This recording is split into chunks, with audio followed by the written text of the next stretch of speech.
Dr. What up, Dudley, though? what's the word? You all right, my man? I'm doing great, man. How about you? I'm good, bro. I'm good. It's good to talk to you, bro. It's been a minute. I know, man. It's been forever. It's definitely probably been like a couple years. I know, right? I feel like I used to bump into you every now and then. Then when COVID happened, we couldn't go outside no more. Man. Well, you was out here moving in these streets, so and I was out here moving too, so definitely used to see you all the time. Yeah, man. Yeah, man. It's been a minute, but it's good to hear from you, bro. Absolutely. I appreciate you joining me today, man. It's gonna be dope. So before we go ahead and get into our discussion, I'm just gonna ask everybody that's watching to go ahead and send this live out to somebody else. We want as many people in here as possible. We're about to turn up for the good brother Donald. So definitely want to Hey, show some love. And Donald, real quick, I like to do this with my guests at the beginning. What's your favorite color? Black. Black. That's one Just of my that's and one of it's my and it's and it's Black Fridays too. So There we go. Come on now. Come on now. So everybody, I want y'all to drop some black hearts in the chat for show my guests some love. Drop some black hearts in the chat. Let us know you listening or whatever emoji you want to put in there. Go ahead and get it started. But I won't prolong this anymore. I want to go ahead and introduce my guest for this evening, Brother Donald Dudley. I'll let him do his formal introduction, but definitely appreciative for this brother stepping into Black Fridays and looking forward to the knowledge he's gonna share. So Donald, I'm gonna ask you if you could share two perspectives for us, or introduce yourself from two perspectives. Tell us who you are, what you do to make money, and then also tell us who are you as a person. Like, just who is Donald? What do you enjoy? What are you about? for sure. So what I do to make money, my 9 to 5. So I'm the director of marketing for Foot Locker, specifically what we call the Central Geo region. So Hmm. that encompasses Detroit, Chicago, in Texas currently, eventually to be kind of everything in between. So my position there really consists of what we call local and community marketing. So it's staying connected with the cities that our stores are in. It's staying connected with the culture itself. It still has some traditional marketing in it as far as like content, photo shoot, social media, but a large part of it is that community aspect. Um, Outside of that, I'm also the creative director and owner of Clean Sneaker Care, which I own with my partner, Clue 313. Shout out to my brother. So that's what I do. That's my job, my work. That's what I do. Uh, to answer your question about me as a person, um, I would start with off by just saying like, yo, I'm from Detroit. You know what I'm saying? West Side, 7 Mile, Cass Tech, in the building. you know, um, but I have a really, strong love for the city, you know what I'm saying, growing up in Detroit, so I'm really passionate about the culture there and the people there, and sneaker culture itself has played a big role. And, the person that I've become, I've always been into streetwear, been into fashion, been into, and everything that kind of it touches, right? So that comes with art, that comes with music, that comes with sports, kind of thing. So like everything that revolves around that culture is something that just has always resonated with me. So that's me, bro, in a nutshell. Most definitely, and thank you for the introduction. And like I said, make sure that y'all dropping some black hearts in the chat. We showing Donald some love. That's his favorite color, and that's also one of my favorite colors too. And it's Black Friday, so It's let's Black let's Friday. let's keep the chat live. So you had talked about. I want you to kind of like take me through your journey, because I'm not even gonna hold you up, bro. When I had saw that you were the marketing director for Foot Locker Detroit, I was like, that's one of the like coolest jobs I ever heard of in my life. So take us through that journey to Yeah. how that came about, and then I'm gonna ask you to dig a little deeper, and then Okay. because um, we did go to Cass, I want you to kind of talk about high school, how that kind of like shaped and molded you towards like what you Mm, moved to right now. So kind of like start from there in high school and take us to where you are yeah. now. Good old days, huh? All right. Yeah. I'll get into it, bro. So really since like middle school, I've been in the kicks, right? Even Hmm. before I could get them, a lot of people had that same story, like always like shoes, I couldn't buy them, I'm one of them. Right, kind of thing. So I really didn't start buying my own kicks until I started being able to work, so like ninth grade I was like saving money from cutting grass or doing whatever I could do in the neighborhood to get money, because I was just too young to get like an actual job, first or whatever. So it started there for me. And then I worked at Wendy's on on Grand River in last year. You know what I'm saying? That was my first actual job, bro. I was in there making sandwiches and burgers. Mm-hmm. But what happened was one of the dudes I worked with, he also worked at the mall. So I would go to the mall every weekend, and I would go to every single shoe store. One, just to see everything that was out. I wanted to see like even stuff that wasn't hype because it was different at that time. So Jordans, newest Jordans, what's out? You know, what's the newest Flight Condors, Air Max, Nike basketball. I wanted to make sure I knew about everything. And at this point, it was just out of interest. Because this is also like what 2004, 2005. You know, so like the internet and the blogs are just kind of picking up. You know, where we have like Nice Kicks and all these different blogs today. Wasn't always like that. You know what I'm saying? Like, so I remember when I was kind of just starting, I was discovering more people who likes sneaker culture like me, you know what I'm saying? Mm-hmm. So I would go to the mall and I would go to every store and I would go in Finish Line, and I saw my man who worked at Wendy's with me. He was like working in the stockroom, and I was like, bro, you work here? How? What do I have to do? Who do I gotta talk to? And his name is Mo. That's one of my brothers today. And he told me who the store manager was, and I went every weekend and I bugged that man for a job until he gave me one. So he gave me an interview, and I showed up thinking I was fresh as hell, bro. I was wearing the laser print Jordan 6 rings and a Sean John button up that was size and a half too big. You know what I'm saying? But I was like, I really wanted the job, you know what I'm saying? So I went and, you know, I got it or whatever. And that was my first sneaker gig, and, you know, working there. So I worked at Fairlane at Finish Line, and I pretty much worked up from a sales associate through the stock room to assistant manager, you know, to bigger management positions. And I worked at different stores within like the Metro Detroit area. So I worked at Fairlane, I worked at Great Lakes, I worked at Oakland, you know, kind of thing. So I was just like, you know, working at the sneaker stores or whatever, but I was still going to school. So by the time I graduated high school, you know, Cass Tech is college prep through and through, you know what I'm saying, kind of thing. So my track was engineering, you know what I'm saying? So when I went to college, that's what I went to school for, was engineering, right? So I went to school for mechanical engineering at Wayne State at first, and I bounced back and forth between there and Western. And during this time, I'm still working in the sneaker stores, right? So I started dropping apparel. I had an idea to make shirts that match the Jordan releases. And I wanted to call my brand Stay Laced. That's where Stay Laced Don come from. You know, so when I was doing that, I was like, yo, you don't have to dress like a mannequin. You ain't got to get the same shirt that's in the window just because you want to match your shoes. I want to make something different. You feel me? So I was like selling shirts out of my book bag at first, like in class, you know. No, at Wayne State. Oh, okay. So I didn't start that until I left high school, and then I went to Wayne State. Gotcha. So I was in like, you know, my gen ed classes, just like, you know, because people knew me for shoes though. They see me or whatever, or they would see how I dressed and stuff like that. So it wasn't like bizarre that I had that shit. Like, it's like, no, I don't want this book bag shirt. It was like, oh, this is sweet. My boyfriend will love this, or this is dope, bro. Let me get one. You know, so it was like cool. But I was terrible at designing because I had no experience in it. So my shirts were trash. They were really, really bad. I see my brother Lou in here. He know what I'm talking about. So my designs was really, really bad. But I started to I used to travel to sneaker conventions. So like SneakerCon in Chicago, SneakerCon in New York, SneakerCon in Ohio. I would go to all the different conventions, and I would take my product with me.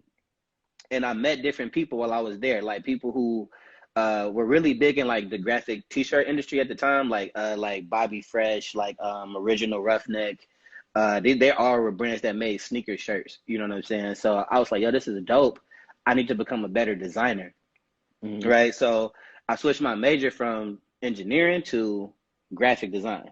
Now, real quick, what was your major at Cass? Communications.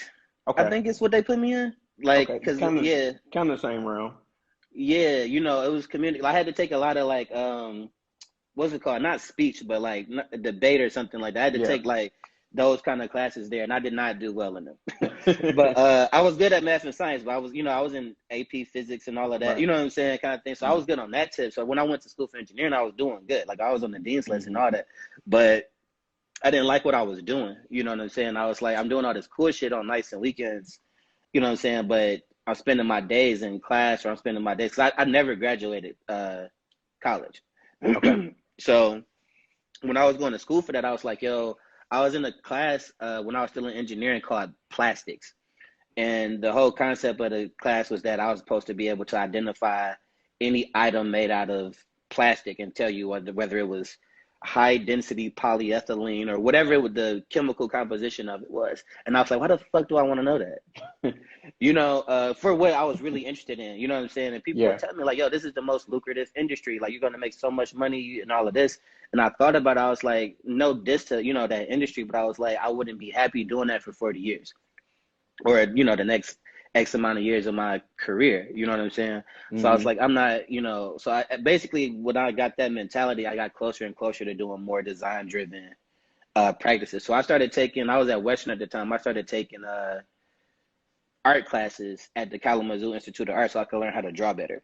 So it would be me on like Sunday afternoons with a class full of just old white women from Kalamazoo, learning like, basic drawing skills, you know what I'm saying? So, I did that, but also at this time I started hosting events, so I was hosting like, you probably remember some of them, we were doing like open mics. So like hip hop open mic nights, but I would incorporate sneaker art into it, you know what I'm saying, kind of thing. So I now will host them at sneaker boutiques. So like Bob's Classic Kicks, shout out to Jay at Bob's, was the first place to let me have an event in their space. So like at the time, SneakerCon wasn't coming to Detroit. We didn't have Lace Mitten or any of the sneaker conventions that we started to have over the next few years. So at that time, I was like, yo, I don't want to do it the same. I want to do it different. I want to bring more to it. So that's where the music came in. That's where the performances came in. And you could also, one, it's inside of a shoe store, but two, you were also seeing this artwork that was there. So that was my first dip into doing like event-driven, community-driven, like activations in the city.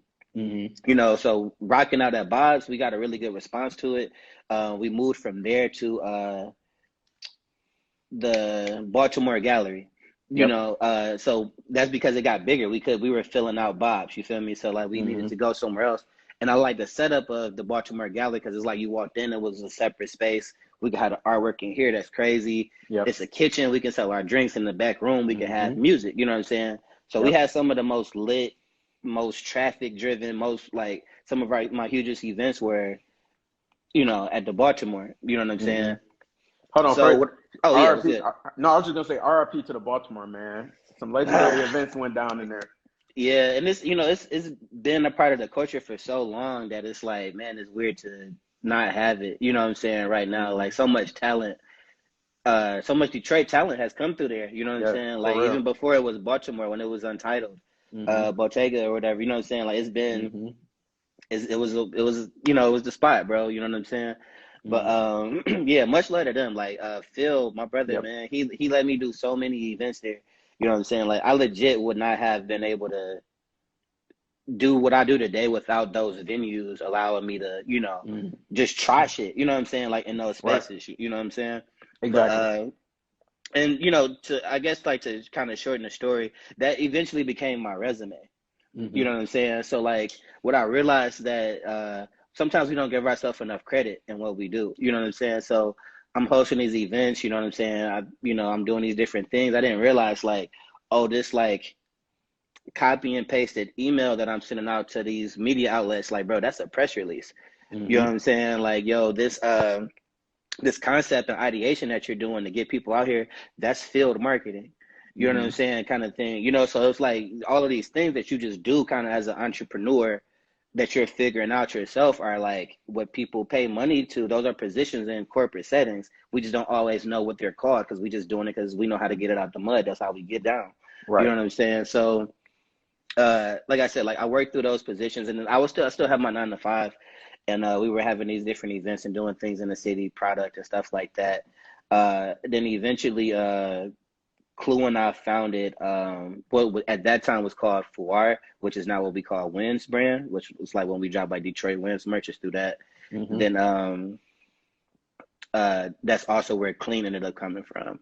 And really like we just wanted to, we worked at No Joke Kicks for some time and I learned a lot while I was there. I got to a point where I was like, yo, like if I'm not going to go to school, I still have to teach myself these things, right? I still have to learn something so I can make a plan, right? So I was making like great bread, like Yeah. as a manager, right? I was like making good money. Like we was bonusing every month. I was making good chicken. Like not like I wasn't eating crazy, but I was, doing Right. straight. Right. You know what I'm saying? I took a pay cut to go to Nojo. Mm. Because I was like, yo, this opportunity, I'm gonna get to work directly with the owners of the brand. I get to flex my muscle in other areas. So I was doing digital photography for them. I was doing social media for them. I was doing marketing for them. I was able to help out with buying and different things, like any events that they were hosting within the space. I was in the culture that I wanted to be in. Even though I was making less money, I was happier, kind of thing. And I was like, everything I'm learning, I'm able to do now. It helped me flex those muscles for where I am today. You know what I'm saying? So I had to, I made a sacrifice to go there, but I feel like it paid off. Then but again, like being there for some time, I need to make more money, right? So I was like, yo, I need to make more bread. I went through that phase where it's like, yo, I just need this 9 to 5 to pay for my dreams. So I ended up working at Quicken Loans for a little while, being a mortgage banker, making good money. Again, not happy during the day. Ended up working at Kit and Ace, which is like a sister company to Lululemon downtown. They're not there no more. I worked at Carhartt. I worked at the Detroit Historical Museum. I had many different positions, you know what I'm saying? All kind of adjacent to, the culture of Detroit or the culture of like fashion in some way, but still not necessarily what I wanted to be, So I was in a position where I was just applying for shit like almost every day. You know what I'm saying? I was like, I just need to make more money. I just need a new job. And I got to a point where I was like, yo, I need to focus on what I really want to do. You know what I'm saying? I know I wanted to work in a social media or a marketing role within a company or industry that I really liked. Instead of applying for a bunch of different jobs, I was like, I'm gonna apply for stuff I really want to do. You know what I'm saying? So I ended up, when I shifted my mindset like that, that was when I found the position that I have today. It's like it came up as soon as I changed my mind, and when I saw it, I was like, that's me. You know what I'm saying? Like that's my, my job. So like I've been with the company for 2 years now. And when I started, I was a manager. I was a marketing manager specific for just Detroit. Then I recently got promoted to a director, the position that I have now. Turn up. Yeah. Thank you, bro. You know what I'm saying? So it took time for me to understand like where to really focus my energy. You know what I'm saying? To get where I am, And again, talking about like Wins Brand and Clean, when we started those things, it was because like I had worked in the culture for so long, and I was doing freelance graphic design for other sneaker boutiques or brands in the city like Loose Cannon, and just people who needed logos and stuff like that. So I was flexing my muscle and meeting people, and but I wanted to start a brand where I could do all the stuff I wanted to do creatively, kind of uninhibited, and me and Clue just really worked well together. So we started that, but it was like, yo, we can't just pop out with clothes or merch. We need to start something to get a following. So we did a blog first. And when we did the blog, it was all about streetwear and sneakers. So we was able to gain a small following from that. And literally like 2 months into that, we were contacted by Nike, off the side. I wasn't even at Foot Locker yet. This was off the strength of this blog that got like maybe 1,000 followers, right? But they saw the content that we were putting out. They liked how genuine we were as people. And what came from that ended up being, we actually were invited to Nike's campus in Oregon. We was able to go through their campus. We did a tour of their facilities. We were able to consult on projects that were coming out over the next like year or so with them, right? And that was dope. You know what I'm saying? It's like a great start for a brand that just kind of literally started a couple months ago. You know what I'm saying? At this point, so was able to make connections from that. And, again, like these are all just like resume builders and, points that helped my experience grow, kind of thing too, where when I always said like, it's a difference between like knowing your worth and like proving it. Yeah. And a lot of times people are like, yo, I know I can do this, or I know I can do this, you know what I'm saying? It's like, that's cool. But if I don't know that, you have to show me, you got to prove me. And the best way to do that is to do the work and to have that resume behind you. That's like, yo, like, you don't got to take my word for it. You can check tape, you know what I'm saying? Kind of thing, So, so, like I said, I got with Foot Locker in January 2 years ago. And it's been dope, it was a really new position when I got brought on, so I've been able to learn a lot, but also like really make it my own. And yeah, bro, that's been like the journey, you know what I'm saying, to where I'm at now, so I've actually just relocated to Chicago. Really? Yeah, so I'm in Chicago now. I've literally only been here a week, Oh, dope. Okay. Yeah, only a week. That's why like people don't really know yet. Like I got a Nike Chicago shirt on right now. Like I literally just got Ah, here. okay. Like I don't even got no furniture yet. I'm like, this is what you see back here is everything. It's like this in the kitchen. That's all you You know what I'm need. That's saying? all you need for Yeah. now. But I took this position because I was like, one, dope is a promotion, but I still had that proximity to Detroit where it's one of my regions. You know what I'm saying? So I get to see like I'm going to be in Detroit this weekend for an event that we're hosting at our community store, right? So I Yeah. still have that line into Detroit, you know what I'm saying? I don't have to like I'm not just going, but more importantly, I get to help like-minded people like myself do what I was able to do for Detroit for their cities, Hmm. kind of thing. So yeah, bro, that's been the journey, man. That's That's what what's it's up. been. That's Yeah. what's up, man. Hey, bro, I absolutely love that story, and I want to let everybody know if you watching, put some claps in the chat. I know it's digital and we can't hear it, but we need to feel the love because Don definitely came through dropping the gems, man, and it's beautiful to hear your story. And if it's one thing, like people were saying in the chat, that I want people to get from that is the hustle, like the making sure that the prosperity of it, being able to say like, okay, I don't have all of the answers yet to what it is I'm trying to do, but let me, do what I got to do to figure it out. I need to make more money to do X, Y, and Z. Let me go do that. I need to, get my creative skills up. Let me go do that. Yeah. Like actually putting the work in. And then as you see, like, your opportunity presented itself and you didn't have to like try to fumble around and stumble and get ready. You was ready. And, Yeah, I, yeah, I feel like success is a mixture of that, right? It's yeah. a mixture of like opportunity and preparation. Like shout Hmm. out to Nip, right? You know what I'm saying? But Right. it's one of those things where it's like I often ask people like, like if that one thing you wanted to happen, like the one thing you feel like is missing for you to like level up, if that was to happen to you right now today, you know what I'm saying? Hmm. Like if you a rapper and you just want the right person to hear your mixtape or whatever, you a photographer, you just need the right opportunity. If somebody came to you right now with that opportunity, would you be ready? And Hmm. people will say, yeah, because they like, oh, I'm ready because I want it. But like when I say, are you ready? Like, are you ready to accept it in the term of like, when they meet you and they like, yo, okay, well, have you done this before? Where's your resume? What's your YouTube? Where's your Instagram? Not even on just like your followers and shit like that, but like, why should I invest in you? Why should I believe you? Whether it's time, money, or effort?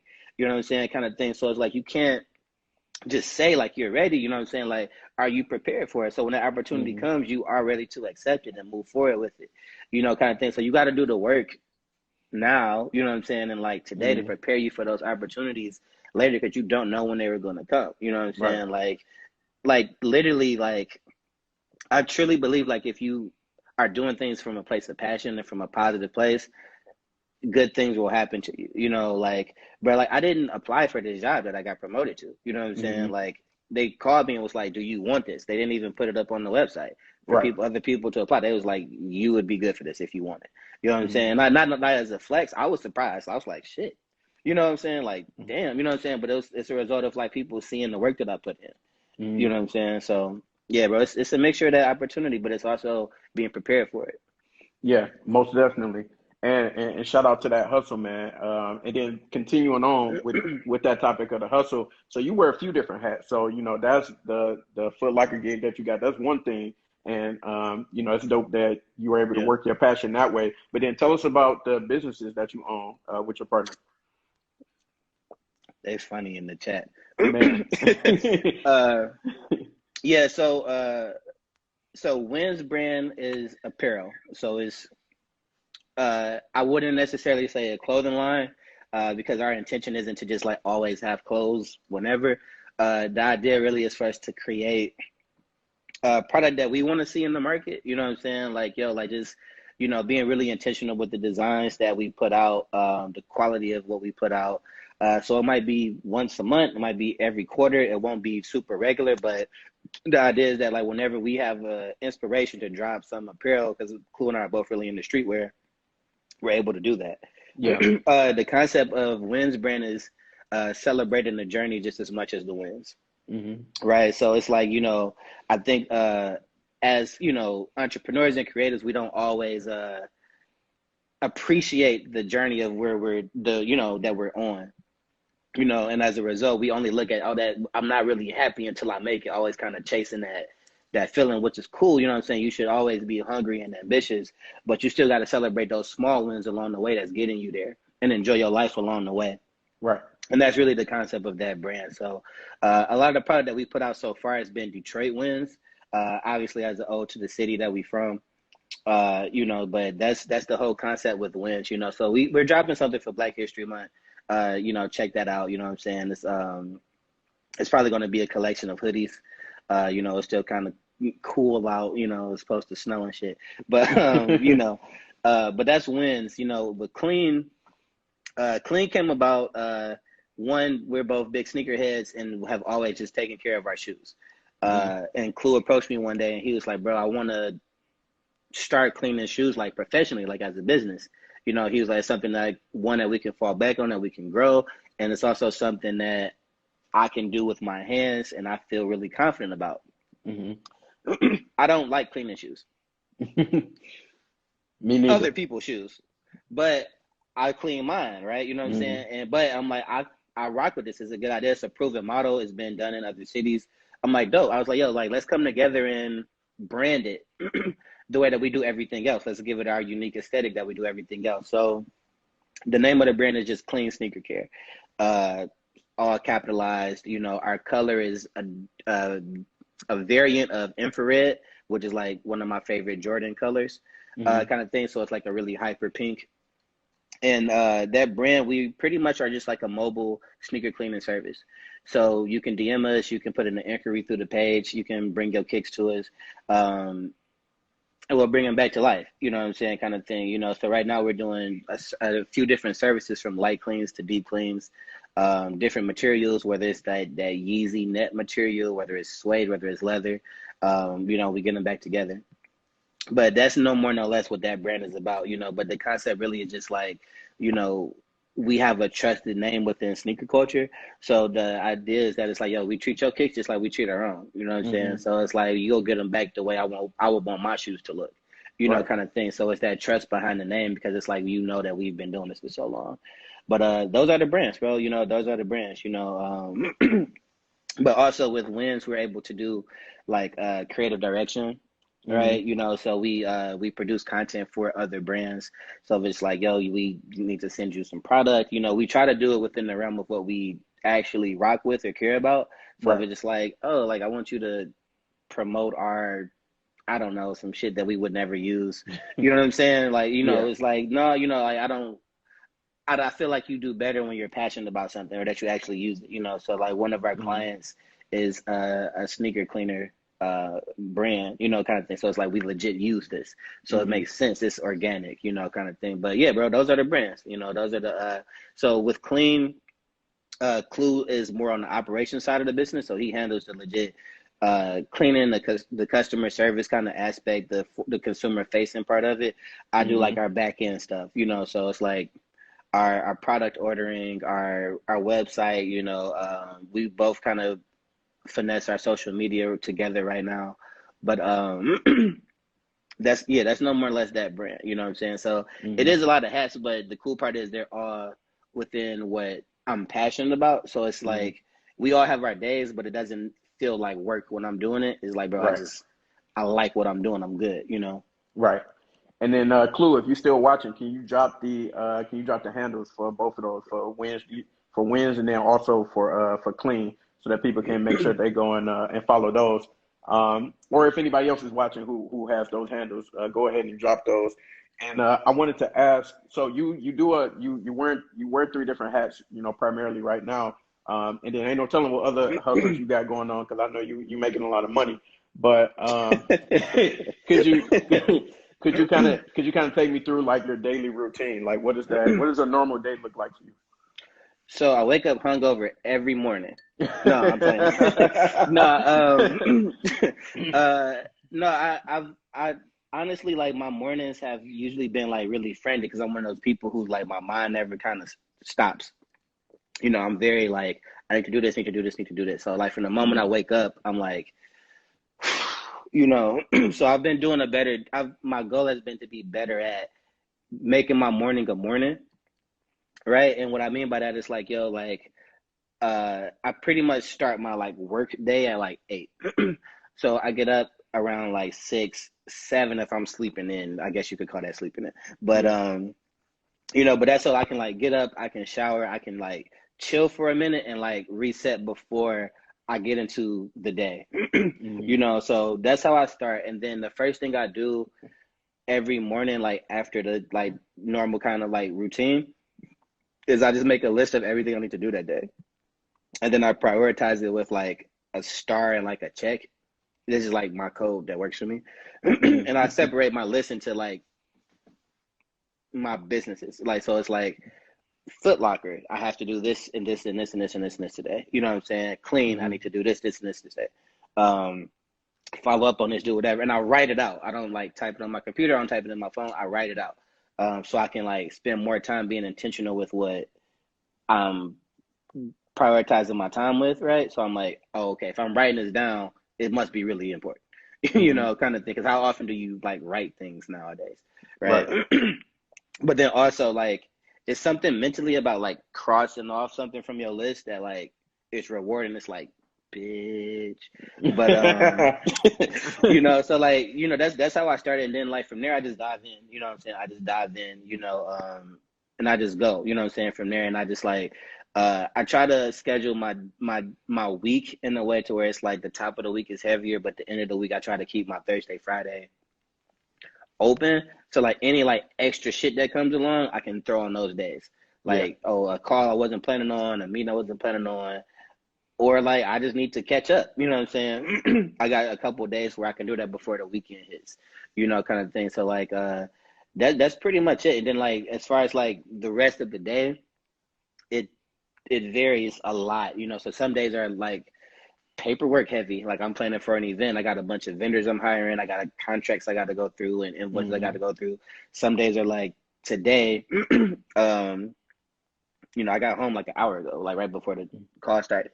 You know, photo shoots, different locations, working with different talent and stuff like that. You know what I'm saying? So it's like I'm on go all day. I'm mobile the whole day. I'm not in front of my computer a lot today. I'm working off my phone, Mm-hmm. kind of thing. So it's like, but preparing in the morning helps me, coordinate my day better so that it's like I'm still kind of, just because of the way I think, I'm still kind of like, oh, okay, I got to do all these things, I got to maneuver, but Mm-hmm. I got that list to come back to. Like, did I do that? Yes, I did that. What, or like, even if you just space out for a minute, you got something to Yeah. come back to. I see Caleb in the comments talking about list gang. So like Yeah. people who need them, people who know, like Yes. it really, Yes. it helps you stay on track for sure. Oh, most definitely. Yeah, I'm definitely part of the list gang, and I need to be a little bit more active in it. But I got like this. You can't see it right now, but I got this board behind me, and I stole this idea from this YouTuber that I watch, and like she every day she does a big three, or she calls it something else.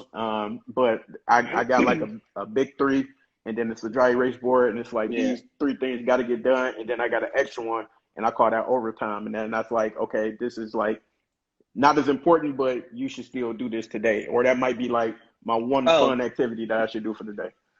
oh yeah, I got you. Yeah, that's lit. Cause it's a balance, bro. You gotta have that. Like you have to, otherwise you will go crazy. Oh, You know what I'm absolutely. saying? Or you do a bunch of shit that don't have nothing to do with nothing. Yeah, and I feel like something else that's important too is like having like you will always have. It's always gonna be something more. It's always something else that you could do, right? It's always like Yeah, I could do this one thing, but having like a hard stop, yeah. like I don't know, if your work day is 9 to 5, like be done at 5. You know what I'm saying, kind of thing. If you, Hmm. if, I don't know where you everybody at time zone wise, kind of thing, but like you done at 4 o'clock or 6 o'clock, be done. Like, and then have your evening. You know what I'm saying? Because it's like Hmm. you can't. It's like sometimes I'll be like, it'll be 7, 8 o'clock at night, and I'll be like, man, I forgot to email such and such or do whatever. It's like it's 8 o'clock at night. That same message can go out in the morning. You know what I'm Right. saying? Like, give yourself that space to like, chill for a minute. You know what I'm saying? Like that Hmm. mental health, bro, is Man, it's a real thing. You can't burn yourself out because if you do that, then it's like nothing else is gonna work. man.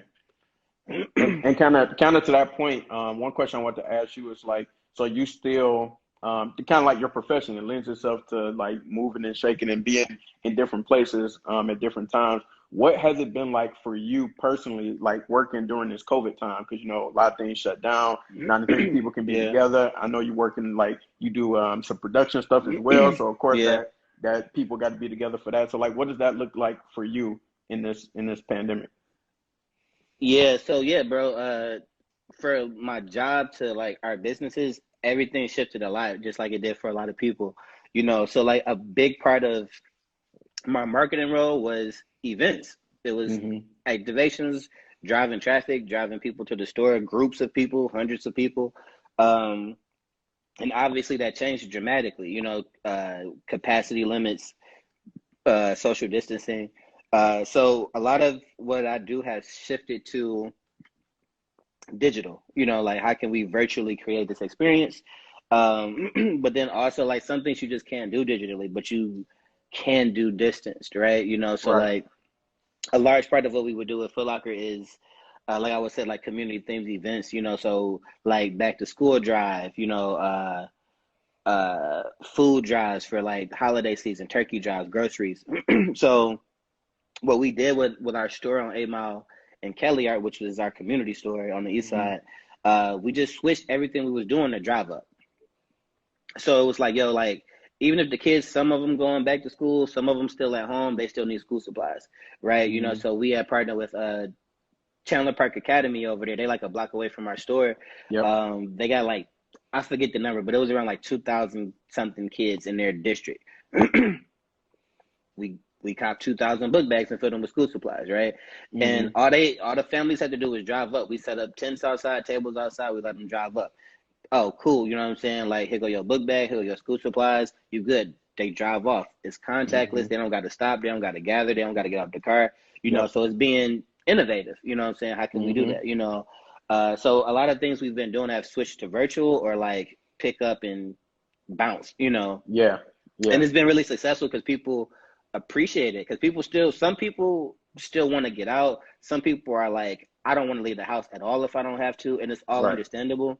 Right. But people still need resources during this time. People still need help, you know what I'm saying? So it's like, how are we finding ways to do that, you know, kind of thing. And it's like I think you know, it takes looking at situations. I hate when people look at stuff as like what I can't do. Mm-hmm. Right, like I can't do this, I can't do this, can't do that. Well, fuck, what am I supposed to do? Right? It's like think Mm-hmm. about like cool, like you know, acknowledge those things, but what can we do? You know what I'm saying? And that's how you pivot. You know what I'm saying? It's like, Mm-hmm. well, we can't have people gather, we can't have people line up, but we can do it this way. You know what Yep. I'm saying? Kind of thing. Okay, let's lean into that. You know, and the same thing with like Clean.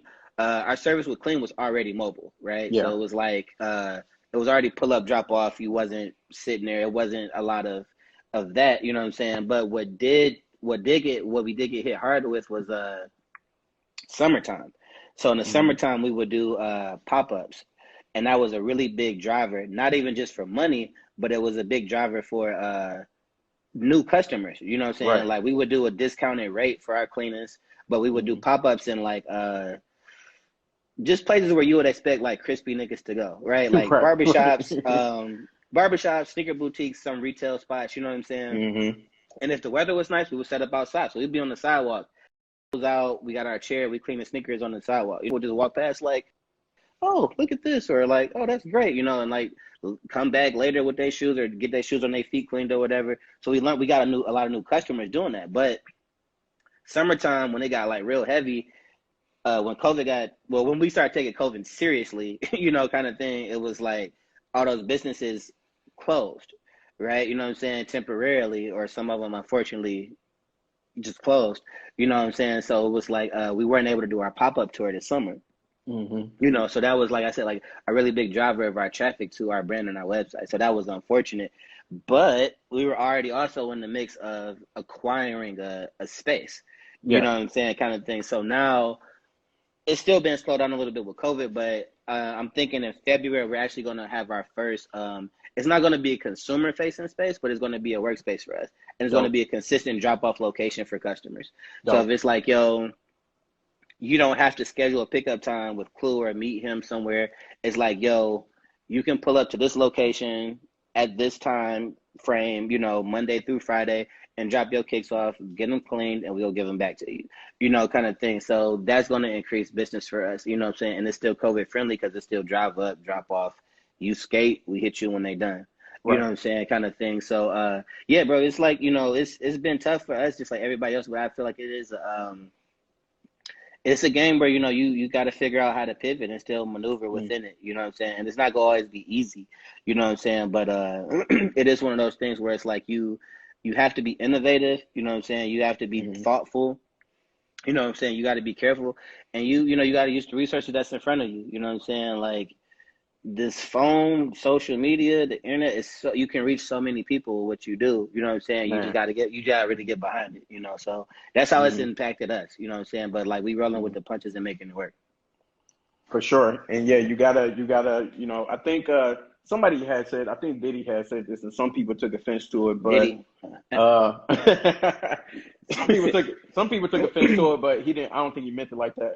But he pretty much was like, if 2020 didn't bring the hustle out of you, then you ain't got it in you, or something along those lines. And I think that's what I take from it is exactly what you said. You got to be able to Yeah. pivot. You got to be able to know like how to finesse. Like if it's one thing that we learn, and I know the feds watching, but I'll say this as PC as I can. Say this is that we learned during this pandemic is, if you at a loss for funds or finances not right, or whatever the case may be, the government not gonna save you.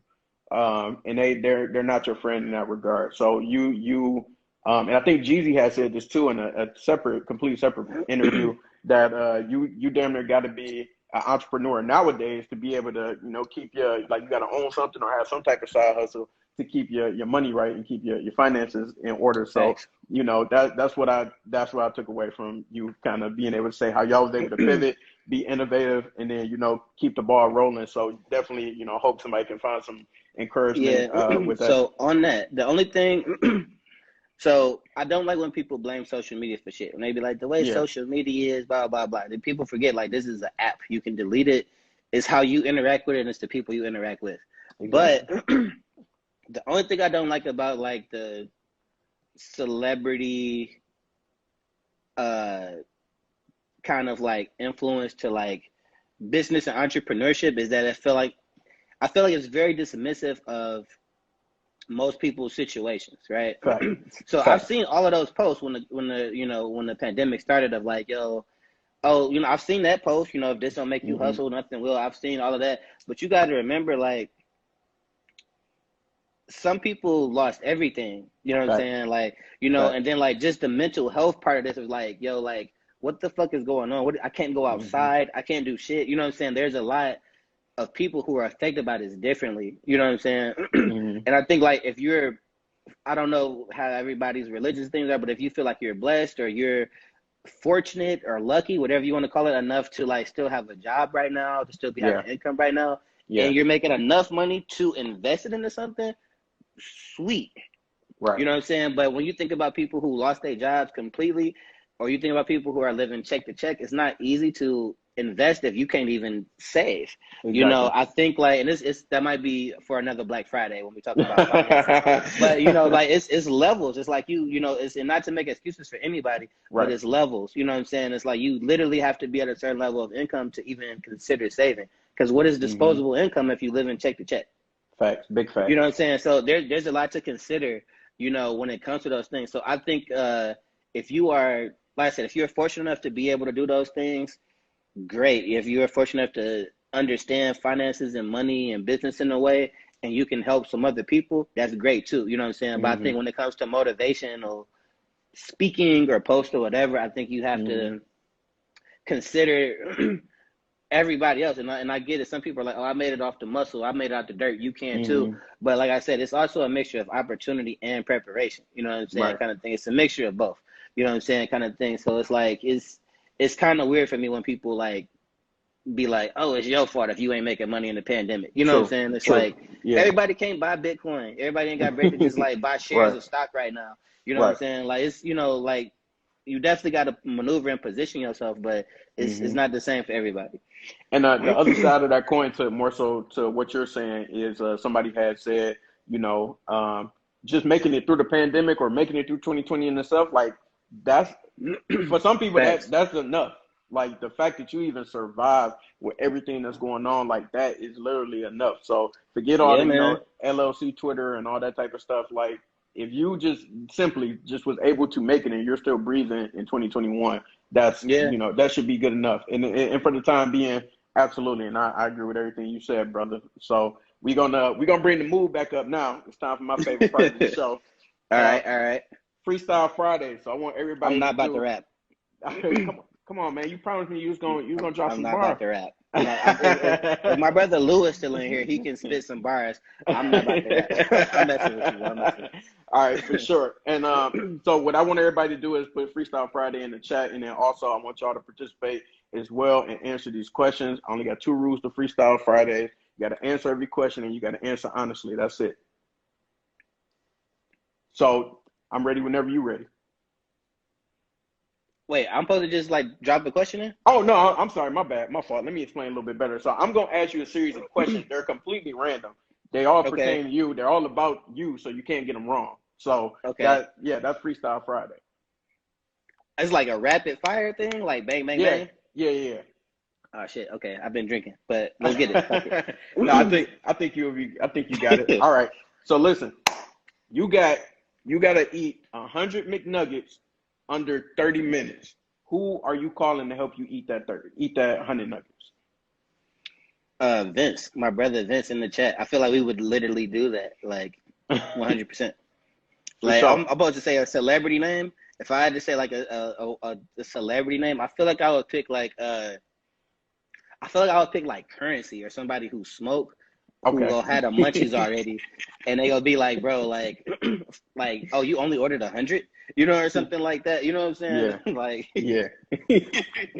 You ain't have to pick a celebrity, but I love that answer. That's perfect. That is absolutely perfect.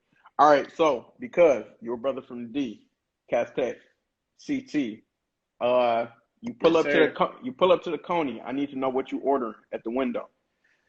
Grilled chicken pita with the chili fries. Um, like off the dribble. Or if I'm already folded, then it's probably gonna be like wing ding dinner and like a bacon cheeseburger. So the bacon cheeseburger is with the wing dings is the side to the bacon cheeseburger.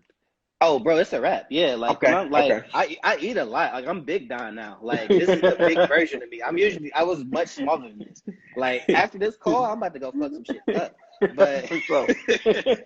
but yeah, bro, that's yeah, like literally like it was Detroit one on Woodward. Classic. That was like I have way too many memories there to share on this call. But yeah, bro, I'm either getting that grilled chicken pizza with the chili fries, or I'm getting the wing ding dinner bacon cheeseburger. Man, you eating good, man. I love it. I definitely love it. Tell me about the last party that you went to. Party, party. I feel like this might not be the last, but the last like non like it wasn't a goal, like it wasn't an event, it wasn't a reason for me to be there. Mm-hmm. Thing that I went to, and it just was a lot of motherfuckers there. Was probably at like Deluxe Flux, Okay. like in the belt, right? Yep. And son, I remember I was there. I don't know if Jimmy's in here. I went with Jimmy, like Jimmy Goldfingers, and we used to just like we would pop out. We when been doing photography shooting all day or something like that. We would pop out, and it was slapping in it. It was always slapping because it was still relatively new. And I hated it there. For some reason, I hated it there, but we kept going.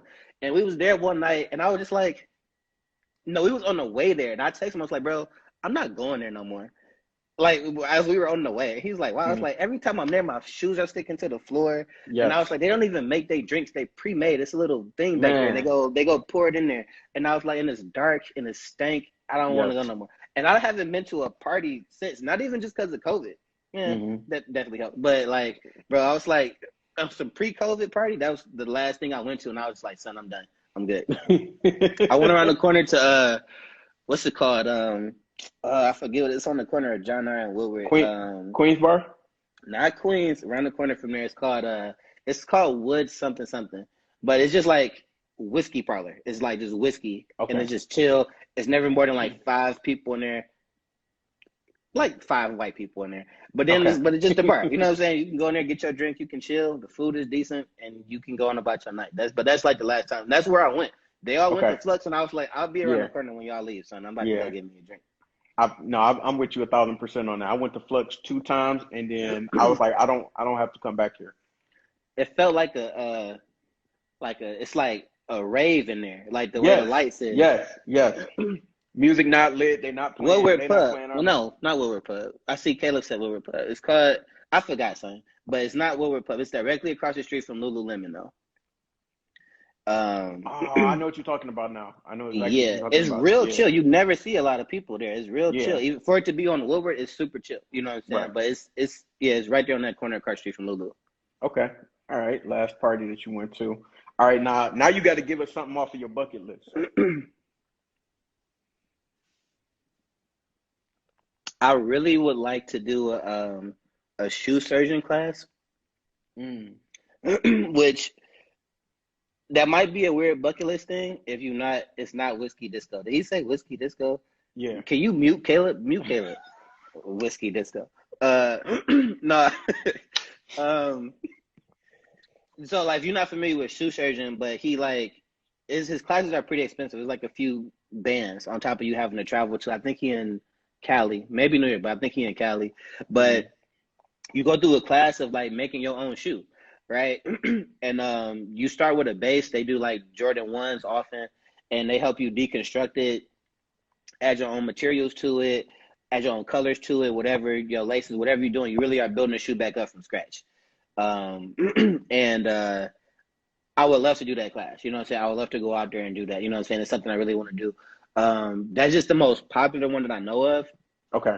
But there's like versions of that a lot in like New York and LA, like on the coast kind of thing, where there's a large like fashion community, you know, kind of Hmm. thing. But I would love to like spend a week or 2 weeks going to one of those things, like no work, not focused on nothing else. I go there, do my classes or whatever, and just really like spend that time constructing a shoe from scratch.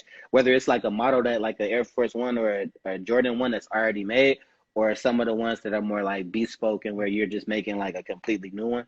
Hmm. It's dope. You know, I had like a small taste of that when I got to go visit Nike. They put us in this like design lab and they gave us Air Force Ones and son, like everything you could think of you could do to a shoe was there. Like Wow. from painting and tie dyeing to washes and rivets to adding materials, like everything was in there. And like I went crazy when I was there, bro. We was only in there for an hour and I could have spent our whole trip there, you know, For kind real. of thing. Yeah. So like I don't even care nobody ever see it, you know. So I got a pair that I did when I was there, but like Mm. whatever I would create from that class, I wouldn't even care if somebody see that. I just would enjoy the process of making it. So that's the one thing for me. Okay. Yeah, that's super dope. That is super dope. I want to know right now in your rotation of shoes, because I know you got some heat in the closet. What's your go-to shoe right now? What's the one you keep putting on the most in your current rotation? Fire Red Forest and Yeezy boots, the oil color. Hmm. I'm a person who like I really don't care about wearing the same shoes recently. I like often. Even though I have a lot of shoes, it's like I like wearing what I like. So it's like them Fire Red Force is the most recent release. They came out last month or the month before. I wore them the very next day, and I was like, I love these shits. I wore them like every time. like, like if I'm just doing something on, or even if I'm trying to get fly, I'm wearing them all the time. And then my Yeezy boots, like you know, it's snowing, it's winter or whatever. Like the pair I got is like I don't want to say they slept on, but they came out twice. I got the older release. I don't remember. I think they came out in like late 18 and 19 or 17 and 19. But either way, Hmm. the one I got there was the first one, and the packaging is different. They came with dust bags. The packaging is beautiful. Like I'm not gonna nerd out on it for you because this ain't what it's about. Right. But like it's like a boot, but it's comfortable. They like damn near indestructible. When I wearing them, it's like wearing a pair of like black Tims. It's like you can't fuck them up. Okay. You know what I'm saying? So that's what I'm in on the daily right now. I love it. I love it. Caleb said, did they let you take the shoes that you made at Nike? Did they let you take them home? Yeah, yeah. Oh, okay. Bet. All right. So listen, you can only wear one type of shoe for the rest of your life. Now, when I say type, Jordan 1s, 2s, foam posits, Air Maxes, Yeah. whatever, you can only wear one type of shoe for the rest of your life. What style of shoe is that? Now, mind you, you can whatever colorway within that style of shoe, but what style of shoe would it be for you? Varsity Red Jordan 6. So, what was that? I forget the release date of them. 2010, something like that, somewhere in there. I forget the release date. I'm not Hmm. good with remembering the dates, but it's a Jordan 6. It's darker red. Then the infrared Jordan 6 is like the kind of truer red color. Mm-hmm. And I have a pair of them. Like my friends got them from me for like Christmas, like 2 years ago, I think. I wear those shoes every day. If Mm-hmm. they, but I can't because they will literally fall apart. They 10 years old, right? So they will deteriorate. And like the pair I got had never been worn, so the glue didn't have a chance to like set in. Like when you wear shoes, it helps it actually. So like but no, that's if I had to wear one shoe the rest of my life, easily that. Like I Mm-hmm. don't even care about matching because I don't dress like that now. I just Yeah. wear what I like, but easily. Caleb said Piston Jordan 6s. Yo, I was working at Finish Line when those came out, and nobody liked them. Back, They yeah, sat. they were so slept They on. sat because So slept those on. came out that year. Oreo 6s came out that year. Mm-hmm. And I feel like the white infrareds and the black infrareds, I think, came out all the same year. But they sat and then nobody, like, it was like, but this was a different time. You could chill. You could get a shoe. Mm-hmm. Like, a shoe could come out and you ain't had to get it that day. You had like a couple days to think about it.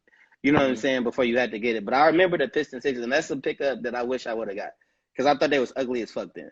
Yeah, and But now they cost the grip. today, I'm like, oh, those actually was dope. I should have grabbed it. They still ugly, but I still like them. If that makes sense. Right, they got a certain finesse to them, so to speak. I don't know if he's still in here, but Dr. Darius had popped in here for a second.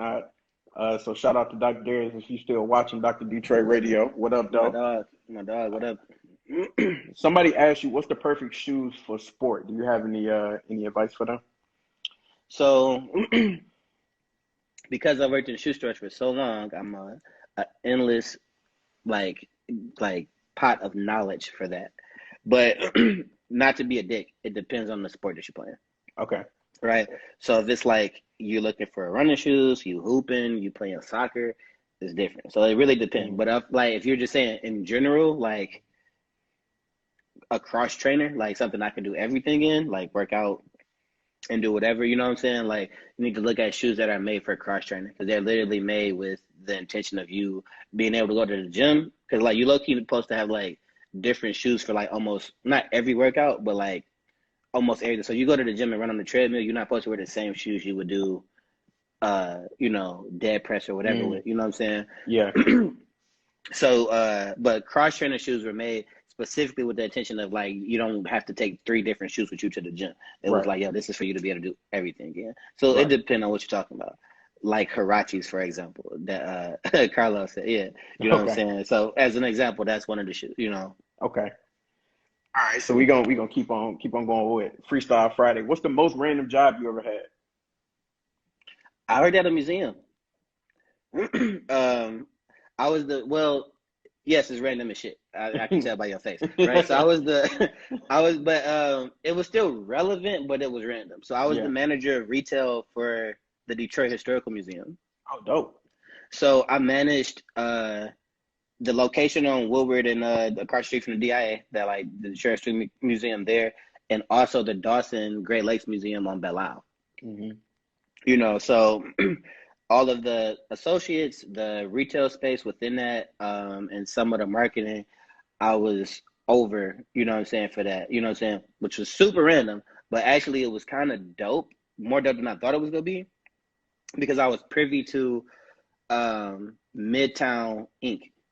And like, if you're not familiar with Midtown Inc. in Detroit, it's like that's the group that decides everything that happens in the Midtown corridor. Um, so I was able to go to meetings and things like that for like COVID slowed a lot of things up, but like they were renovating that whole corridor of the campus of the Detroit Historical Museum and the DIA, right? So Hmm. I had the insight into those meetings and those plans of like seeing what was happening in the city before other people did. And I was also able to meet a lot of people. So Right. random as the fuck. But you know what I'm saying? But it was Yeah. cool because you know what I'm saying, I got to like I said, I got to meet a lot of people and flex my muscle in a business setting like that, where I was able to meet a lot of people that had their finger on what was happening in Detroit. So it was random for sure, but it still actually was really dope. Gotcha. And I Shout worked out. like 7 to like 4. So I got off early, you know what I'm Yeah. saying? So it was like cool. And then working in Midtown, like you know the college right there, Hmm. downtown, down the street. It was like a good spot to be Shout out to the versatility, man. Do you have a favorite quote that you live by, or just a favorite quote that you like? Yes. That quote is, I got two that I really like. My main one is it's a difference between knowing your worth and proving it, which is something I said earlier. Mm-hmm. And my second one is,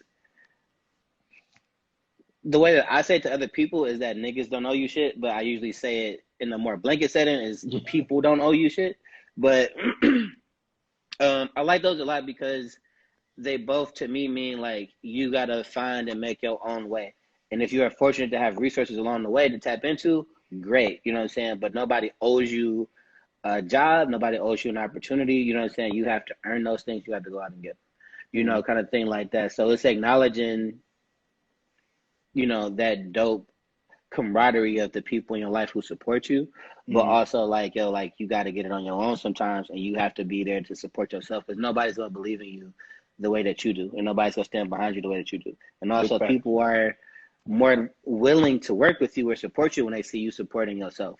You know what I'm saying? So it's like, if you're a person talking about like, oh, I want to do X, Y, and Z, but I reached out to this person, they never hit me back, so you just not go do it. You know what I'm saying? Kind of thing. Right. You just not go do it now because you got to know. You know what I'm saying? Like, how much did you really care to begin with is how I would consider that. You know what I'm saying? Like, you'll get told more, no more, way more than you get told yes. You know what I'm saying? So if it's like, yo, like, if you stop in there, bro, then, you know what I'm saying? It's a wrap for you before you even get started. So those are my two favorite quotes. I don't know if they're, like, put on the shirt-worthy quotes, but they're things I tell myself all the time, is that I tell people around me, you know, all the time, you know, and they mean a lot to me because there's so much conversation that comes from them. Oh, I love it, man. And the last question for Freestyle Friday is, what's the best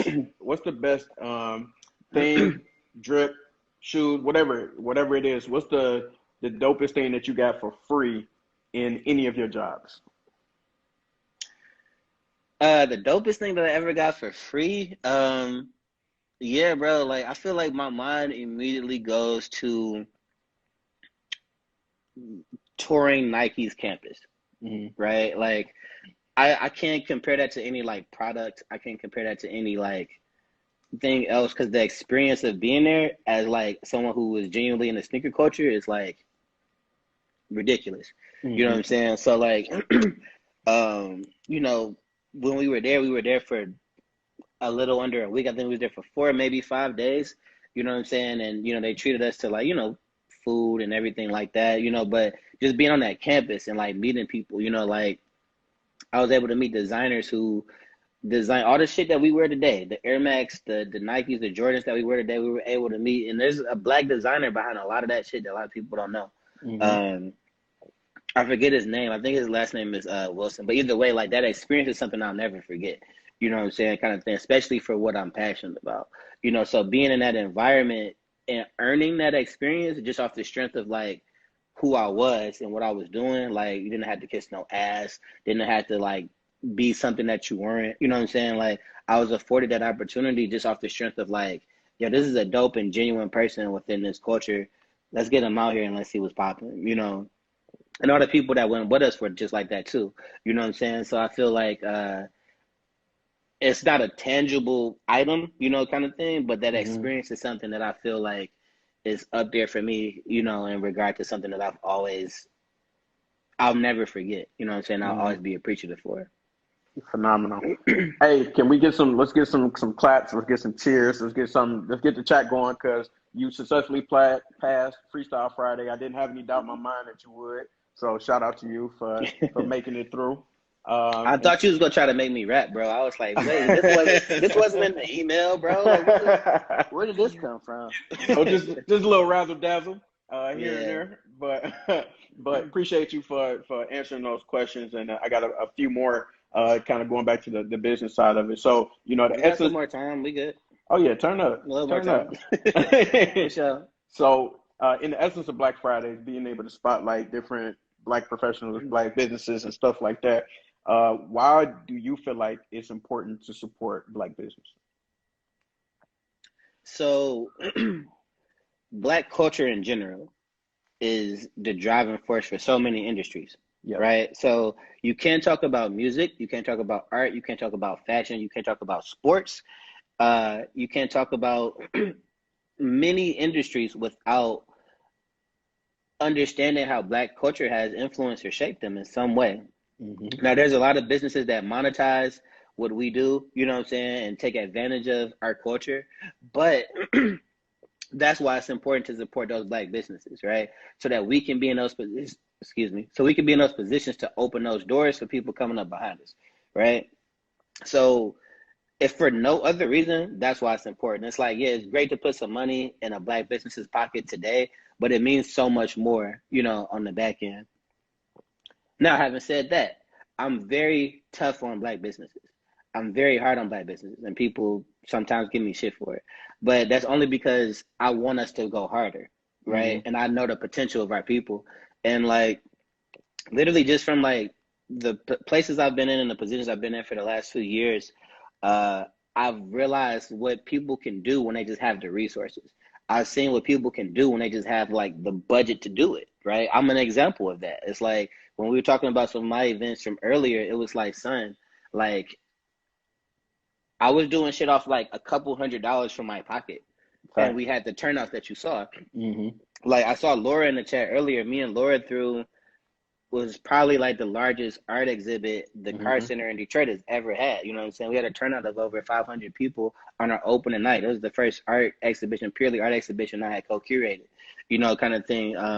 And then low-key turned into a party, but you know, different sermon for a And different then, serve. but and then turn into a party. You know what I'm saying? We got it together. You know what I'm saying? But that experience came because like I was afforded the opportunity and the budget to do it, and we didn't have a big budget. It wasn't like the Car Center was like, oh, here's some bands, bro, go crazy. We Mm-hmm. had like a stack, I think, right? And Right. all of that went to like resources. So if you was Mm-hmm. at the first Black ID at the Car Center and you had a drink, I paid for those, right? Like Right. I went to the store and bought that liquor for them. You know what I'm saying? Like out of pocket. You know what I'm saying? So like, but imagine what people similar to us can do when they have the resources to do it.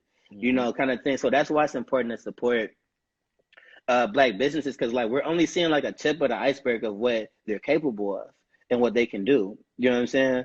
It's like yo, like, but when we really put some bread behind them and some money behind them, then it's like watch them go. Now the reason I said I'm tough on Black businesses is because I feel like we have to be responsible in holding them to a good standard, right? Like I don't want to buy something just because it's from a Black brand. I want to buy it because it's dope. Mm-hmm. I want to buy it because it's good. I want to buy it because it's quality because I'm still spending my money on it.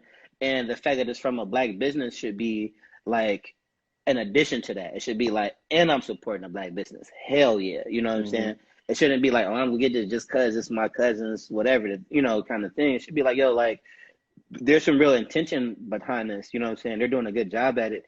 And I feel like we owe it to each other to have those conversations and critiques, right? So it's like if you order a shirt from me or my brand and it's trash or it's shitty or the quality's not best, I'd rather you tell me that so that when I try to grow and expand, I can look for that.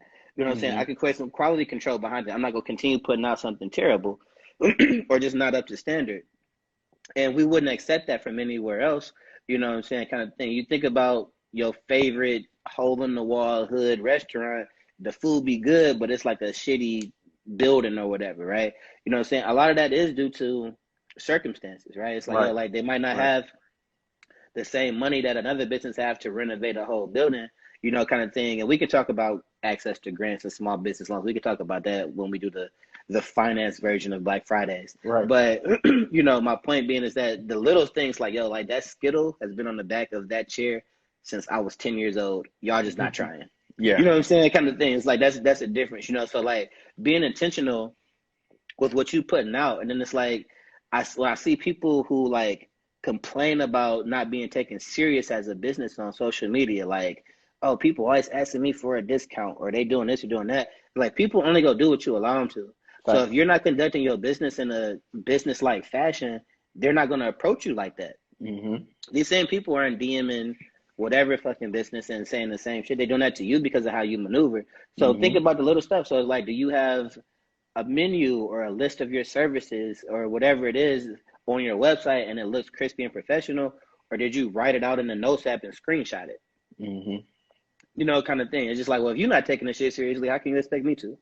You know what I'm saying? Kind of thing. So it's like I feel like it's on people like ourselves who like have that experience from like doing it ourselves or an entrepreneurial background or a corporate setting to help build those around us, because it's like, yo, like that's a really small tweak that can make your shit pop. You know what I'm Right. saying? So like you do have to think about things in a different way. So that's when I say I'm tough on black businesses, that's what I mean. So they have my complete support. You know what I'm saying? And that means more than spending my money with them. It means like sharing my knowledge, sharing my experience with them as well. Mhm. And it's so important because what you had said is more so about the challenge. It's not about like being tough, like just being an asshole or anything like this. It's about the challenge. Like, can you do better? I know you can do better. And like you said, you might just need the resources, or you just need somebody to tell you, like, this is how you can, take heed advice. This is how you can, do better, Yeah, or go to the next level. if I let you be mediocre, I don't care about you. Right. Right? You know what I'm saying? So it's like if I know that you are capable of better, like it just takes this, it's like cool, you know what I'm saying? But also like I more or less stay in my lane. So it's like, I Hmm. have friends who hit me up for like help with content creation and photo shoots and uh like content, right? Because they know Hmm. that I work in that industry, I work in that world, right? So like I'm not gonna tell you something that I don't know. You know what I'm saying? So it's not me trying to like flex my insight on you in a negative way. It's like, bro, like this shit popping. You know what I'm saying? People just need to see it in a better way. You know what I'm saying? Hmm. It's on you to take that as a business owner and move with it, kind of thing. Hmm. So yeah, man, like we have to support them, you know what I'm saying? But it has to be in more ways than just a dollar. Right. Absolutely. And my unc hopped in here. Appreciate you, Unc. He say proud of both of us. I appreciate you for tapping in for sure. You said your Uh, auntie? no, it's my uncle. Okay, what's up, Unc? Let's see. All right. So because I always ask my guests this, I want to be able to provide both sides of the coin. So, doing business for yourself or business in general is not always, sweet. I want you to be able to kind of share what has been your worst business experience thus far, and then also what has been your best business experience thus far, to kind of, provide both sides of the story for your Mm. journey so far. I think that's a great question. One, shout out to you only because I feel like people don't share their losses, Hmm. and it's a lot to learn in losses. Worst business experience. So, like we talked about earlier in the call, like I have been maneuvering, doing different events in the city. Show school, and outside people will take notice. They'll be like, "Oh, like we should do something together," Hmm. kind of thing. And I got to a point where I was like, she was doing really well. I was good. You know what I'm saying, or whatever. And I got approached by some guys. They was mutual friends. They cool dudes or whatever, but they weren't from the culture. They didn't understand the culture of the sneaker community, of the art community. They just were people who saw it and was like, this is cool. So their connection to what we were doing was more so money. Um, how did you know, Caleb? Bro, listen. We know, and I can dig a little bit into that when you get done. But listen, we know. If you know, That's you know. hilarious. If you know, you know. Okay, so yeah, so that was the venue. I'm not talking about the whatever. Yeah, So yeah. we were hosting an event, and the guys we were working with were more so just money guys, right? And so that was the first time I had did something with just money as an intention behind it. Yeah. If you remember my first events, it was free. You didn't have to go. I'm not saying you shouldn't get your bread, but it wasn't my thought process. My thought process was like, I just want to combine all the things I like in one place and get like-minded people together. That was the whole thing. And money became a part of it. We started making bread from it. This event was like, oh, we'll make money if we do this and do this and do this and this. And they were partners at the time. So they had a voice. We had to consider it, you know what I'm saying, kind of thing. And the long and short of it is like it flopped. It went really, really bad, Hmm. and I have no doubt in my mind is because we approached it from not a genuine standpoint. And Right. we didn't so everything else faltered because of that. You know what I'm saying? Like we had the money, we had the space, we had the resources, we had what you think you need to make an event, but the intention behind it and those involved was lacking. Hmm. So it did not turn out well. It was the Yeah. worst event I'd ever had. I mean, like I could probably count on like my hands and yours the amount of people who came out. Maybe like one more nigga hands, but it was still small comparatively to like things I had done years ago. You know what I'm saying? I Hmm. was beyond that. You know what I'm saying? Um, so that's the worst. The best business experience.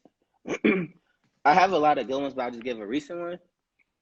Is like with Clean, we have a a sponsor who is a sneaker cleaner from Amsterdam, right? They create lifestyle products for like your clothes, for your footwear. So they do like refresher for like apparel. They do cleaning for sneakers. They do wipes, pins, all of those kind of things, right? Mm-hmm.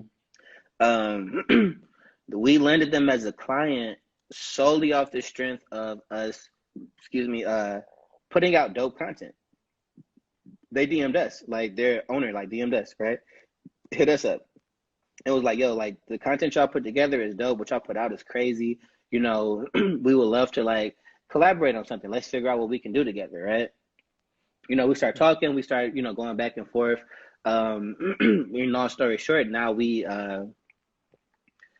were on retainer with them for like a 3 to like 6 month period. So that was another income stream for our business outside of just cleaning. We were getting paid to create content for another sneaker cleaner brand.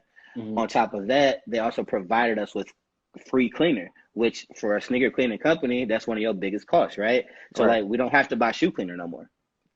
We're a cleaning company who doesn't have to buy cleaner no more. You know what I'm saying? Like, think about that. You know what I'm saying? Like, that's like one of your biggest costs, right? Mm-hmm. And then the added income and benefit of creating content with them, partnering them, working with them, right? Mm-hmm. Then also just off the genuineness of our relationship, we've been able to consult with them on how their products perform, you know what I'm saying, kind of thing, what they could be doing better. We have a voice in what they're doing. And like there's never been a business interaction that has went better than that for me. You know what I'm saying, kind of thing, because it's an opportunity that came up just off the strength of us being genuinely dope dudes who are like interested in this culture and making an impact within it and seeing the work that we put in. They approached us, right? So now we have, like I said, like our source of income from just our normal business, but then also making this other lane of income really from doing what we've already been doing, you know what I'm saying, kind of thing, you know what I'm saying? So like that's really impactful to me because it's like, yo, like you don't have to like be anything other than you know what I'm saying, kind of thing, to be successful and to do these things. But you do whatever you're doing, it does need to come from the right place. It does need to come from a place of passion, and not to say like, oh, like you don't have to be passionate about flipping houses to make money off of it, right? Right. But I do believe like what you put your interest in and what you put your time in works better when you care about it, kind of thing, because you're more willing to spend that time on it, to invest that time in it, and to grow it. Big facts. Hey, let's get some gems in the chat, or let's get some clapping emojis for this brother, man. He been spitting this whole time, and we definitely appreciate it. So let me see if I can get some more keys from you for somebody who is trying to come up in the creative space, somebody who's trying to come up in the sneaker game, somebody who's trying to come up in the marketing space, or just start their own in general. What advice would you give to them in order to, do some of the things that you've done and some of the great things that you had a chance to be a part of? What advice do you have to them that's trying to be on the come up? I would say, like, not to be corny, but I would say, like, literally, I would say just do it. And what I mean by that is, like, I listen to people talk sometimes, or I watch social media, and like even like I'm like with celebrities, people, they have this like gatekeeper like mentality of like, like I want to do something in this industry and people won't let me do it, they won't let me in or whatever, right? And it happens on every level of business, from like the local level to big, like within a small city, some people are like, I can't emerge as a photographer because if people give this same person the work all the time because they're known, right? Kind of thing. Or like I remember even like with Kanye when before he got with Adidas, and he would complain about that same thing. He literally was talking about gatekeepers not letting him into the fashion industry. So he interned at like Louis Vuitton or something like that. Like he was like a go get coffee ass nigga for a minute. Still as the Kanye West that we know today. Like not like before that. This was like college dropout was already a thing. He was already famous and still did this. But do it, right? You know what I'm saying? So it's like, so if you have an idea and you think it's good, I'm not saying all of it is going to be, not saying every idea you have is going to be fire. You know what I'm saying? But if it's something you really are passionate about and you really stand behind, find a way to do it and don't let nobody else stop you from doing it. So it's like, when I first started to want to have my events, I got told no a lot. I got denied heavily. I got people who were like, yo, like, oh, you never did this before? This your first time? You ain't got no experience? We good. We don't know you. We cool. You know what I'm saying? Or whatever. Like, and they wasn't necessarily wrong, but they just giving me the opportunity because they didn't feel like they needed to. Right? So now I could have took that and just been like, well, shit, I guess I'm not doing it. You know what I'm saying? But I took that as like, I'm not doing it with them. You know what I'm saying? Kind of thing. I'm going to still make it work. You know what I'm saying? So I kept making asks. I kept asking people. Even that my biggest no was somebody that I was emailing weekly, you know what I'm saying, to sponsor one of my events, right? And I didn't ask them for any money as a sponsor or nothing like that. It was just to have a presence there. It was like, yo, like you should have a table here, set it up. There's going to be other sneakerheads there who like rock with your brand. Like, it's be a good look. Nope, didn't do it. You know what I'm saying? I didn't let that stop me though. You know what I'm saying? So it's like, and I feel like if you let no stop you, or you let other people you're working with stop your plans, you didn't really want to do it that much, is how I feel. Yeah. You know what I'm saying? So it's like, yo, you really, really have to like buckle in and believe in what you want to do and find a way to do it. It might not be at the scale of what you want to do it off rip, because you might know like this could be major. Cool, but it might need to start small and then you scale it. You know what I'm saying? Yeah. Also, some things aren't meant to scale. Maybe it is a small, intimate thing and you keep rocking. Yeah. You know what I'm saying? Kind of thing. I think about like, you ever go to the mall and see like a mattress store or some weird shit? It just be like, who buys mattresses from the mall? Right? Exactly. You know what I'm saying? Or you go, or you see like the dude who sells like just something super random, like the little kiosk, and be like, I would never stop and buy this weird Santa hat that glows with lights on it or something like that, right? Right. But you got to remember, his goals are different. His goals are short term. You know what I'm saying? His goals are, I'm about to bang this product out for the next couple months during holiday season, and I'm gone. I'm good. I done made my bag. You know what I'm saying? Everything isn't meant to scale or be long term, and that's okay. You know what I'm saying? So it's like you have to understand. So my advice to people who want to grow in the industry, to start an industry, whether it's through your corporate job, whether it's like as a creative, is like, even when you hear no, find a way to do it. You know what I'm saying? Like, find a way to like get that out. You know what I'm saying? Like, if you're fortunate to have like-minded people around you who want to support it, cool. You know what I'm saying? Lean into that. You know what I'm saying? But if you got people who are telling you no, that's cool. You know what I'm saying? Take some of it into consideration, because some people do know what they're talking about, and you might need to tweak some things, but you still need to figure out a way to make it happen. You know what I'm saying? And if you don't, then you're just like, you're wasting your talent. You know what I'm saying? It's one of those things where, like, you know, people be like, I can't pay my rent and exposure. Facts. I not wholeheartedly believe, like, if you do a service, you should get paid. Period. Like, that's how I feel, right? But also, you have to realize, like, when I say like it's a difference between knowing your worth and proving it, it's just like, if you're untested or I can't see your work, what do I have to believe in? Like, how do I know that I'm spending my money in the right place, right? So I'm not saying that you should go work for free, but I've done a lot of projects or jobs for like less to free, you know what I'm saying? Because I got that resume builder that I was able to take with me, you know what I'm saying? So it's like, you as a business owner, you as an entrepreneur, that is on you to figure that out.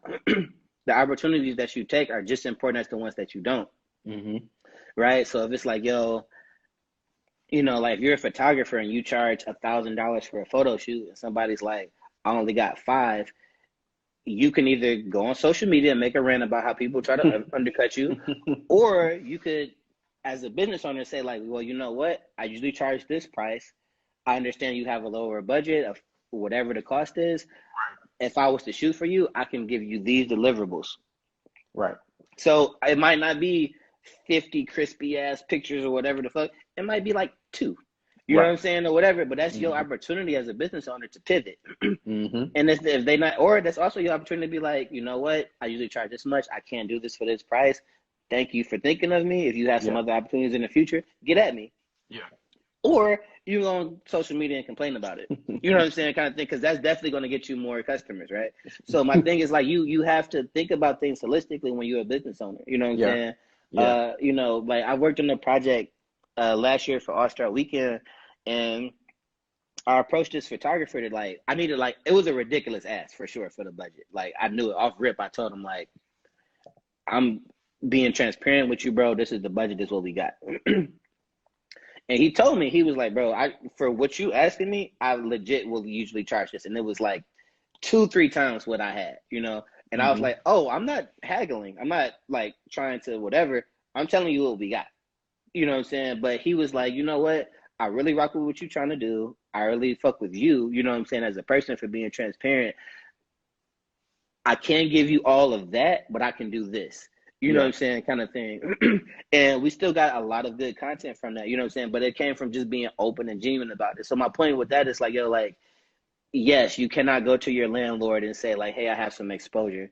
But you know what I'm saying? Those opportunities and how you rock with them will help you in the future. You know what I'm saying? So you have to pick and choose the right ones. I love it, man. Hey, like, get some more, just put some fire in the chat. Put some fire in the chat. Hey, man, you dropping a triple double right now. So I just wanna let you know. Make sure my brother Donald get his flowers while he here rocking with us on Black Fridays. And while they doing that, while they catching up, tell us what's next for you, man. What's the future plan that you can tell us about? Because I know you work with some Yeah. proprietary stuff, but what can we expect from you in the near future? Yeah. So so with starting with Foot Locker, in my new role, I'll be hiring marketing managers in Detroit, Chicago, Dallas, and Houston. So if you're in any of those areas and you're interested in the culture and working for a company like that, please apply. It should be up on sneakerjobs.com. Like I need help. Please join. Um, uh, but also, like, I feel like that's going to give me opportunity to focus on some bigger projects myself within the company. Hmm. We carry local brands within our stores in our markets. So you go to Detroit store, we got District 81, we got Hmm. Tom Hopkins, we got DJ BJ brand, we got a Wear brand. We carry local brands in our stores, and that's Hmm. something we gonna keep doing. I want to focus on making that even bigger thing.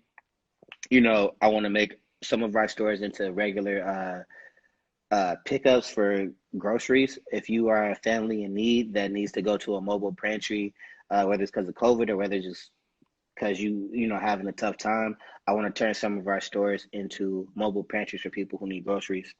Dope. Uh, that's work. With my other entrepreneurial side, like I said, like Clean is looking to enter into a space. It was supposed to be January, but like I said, things have shifted with COVID, so it's Yeah. looking more like early February. But we will be opening not a completely consumer facing space, but it will be a space for you to consistently drop off and pick up your shoes that need to be cleaned, restored, taken care of. It's going to be in Detroit. It's near West Side, but the intention for that is really for us to, like, one, expand the business and provide that as a more consistent, place for people who need that service, Hmm. and grow and scale that so we can leave that spot, which is very temporary, and open up a consumer facing brick and mortar in the Detroit area, where people can just like pull up and do it at any time. Hmm. And long term is taking that to other cities like Chicago.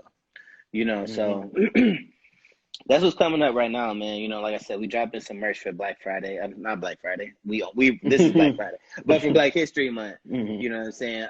So I would say those are the main things to look out for us. For now. So like we moving at our own pace. You know what I'm saying? It's a marathon. You know what I'm Yeah. saying? Kind of thing. Yeah. But I'm really proud of like the progress. I'm really proud of like the success that we've seen thus far. And I'm excited to share with everybody, and I appreciate everybody on.